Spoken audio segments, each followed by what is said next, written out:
বর্তমানে চলমান জ্বালানি সংকট নিরসন এবং নবায়নযোগ্য জ্বালানিতে রূপান্তর ত্বরান্বিত করার ব্যাপক কৌশলের অংশ হিসেবে সরকার ২০৩০ সালের মধ্যে সৌরশক্তি থেকে ১০,০০০ মেগাওয়াট বিদ্যুৎ উৎপাদনের লক্ষ্যমাত্রা নির্ধারণ করেছে।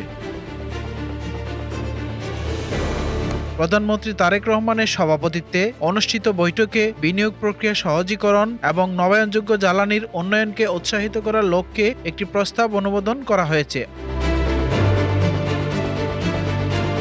সরকারের নেওয়া সিদ্ধান্তকে স্বাগত জানিয়ে দেশের প্রথম সৌরবিদ্যুৎ প্রকল্প আইএফডিসি এর উদ্যোক্তা গ্রুপ ক্যাপ্টেন শফিকুল ইসলাম জানান, প্রোগ্রাম বাস্তবায়নের জন্য হাতে কলমে সরকারকে পরামর্শ দিয়ে সরকারের ভিশন বাস্তবায়নে কাজ করতে চান তিনি। বলতে দ্বিধা নেই, আমি নিজের উপর পূর্ণাঙ্গ আস্থা রেখে বলতে চাই যে সরকারের নেওয়া বর্তমান প্রোগ্রাম বাস্তবায়নে আমি অনেকটাই অনুঘটক হিসেবে কাজ করতে পারব এবং এই প্রোগ্রাম বাস্তবায়নের জন্য যে সকল পন্থা, যে সকল কার্যকর ব্যবস্থা নিতে হবে সে ব্যাপারে আমি সংশ্লিষ্ট স্টেক হোল্ডারদের সঙ্গে বসে তাদের আলোচনা করে প্রয়োজনীয় ব্যবস্থা নেওয়ার জন্য অনুরোধ করতে পারব।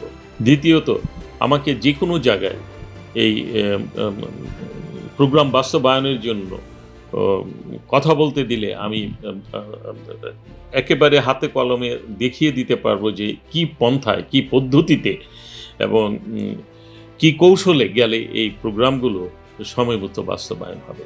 তিনি আরও জানান, সরকারের নেওয়া প্রোগ্রাম বাস্তবায়নের জন্য যে সকল পন্থা বা পদক্ষেপ নেওয়া দরকার সেগুলো নিব। আমরা যারা সোলার প্রজেক্ট স্থাপনে অভিজ্ঞ তাদেরকে নিয়ে সরকার যদি কাজ করে সরকারের ১ টাকাও খরচ করতে হবে না। বিদেশি বিনিয়োগ এনে সোলার করা সম্ভব বলেও জানান তিনি।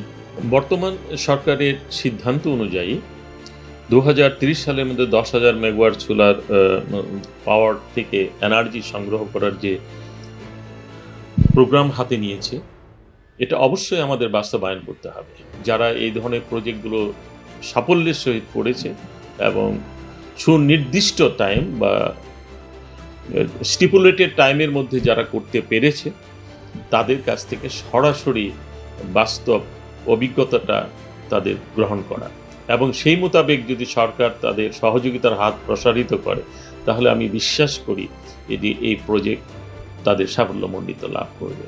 দেখুন, এই সোলার পাওয়ার প্ল্যান্ট প্রাইভেটলি যদি আমরা করতে যাই, যেটা আমি করেছি, যে প্রক্রিয়ায় আমি করেছি, সেখানে আমার ম্যানেজিং প্রজেক্টের টোটাল ইনভেস্টমেন্ট ছিল বিদেশি ইনভেস্টমেন্ট। এখানে আমাদের বাংলাদেশ থেকে আমরা ১ পয়সাও ইনভেস্ট করিনি।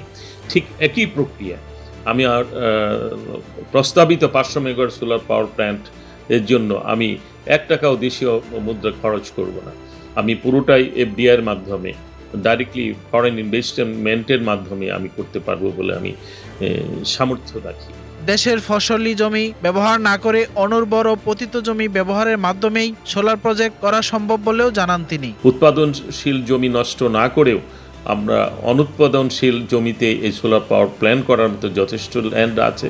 সৌরশক্তি সম্প্রসারণকে বাধাগ্রস্ত করে আসা দীর্ঘদিনের প্রতিবন্ধকতাগুলো দূর করা এবং বেসরকারি খাতের বৃহত্তর অংশগ্রহণের আশা সরকারের। সৌর বিদ্যুৎ সংশ্লিষ্ট গবেষকদের মতে খরচ ও আমদানি নির্ভরতা কমাতে সৌরশক্তির কোনো বিকল্প নেই।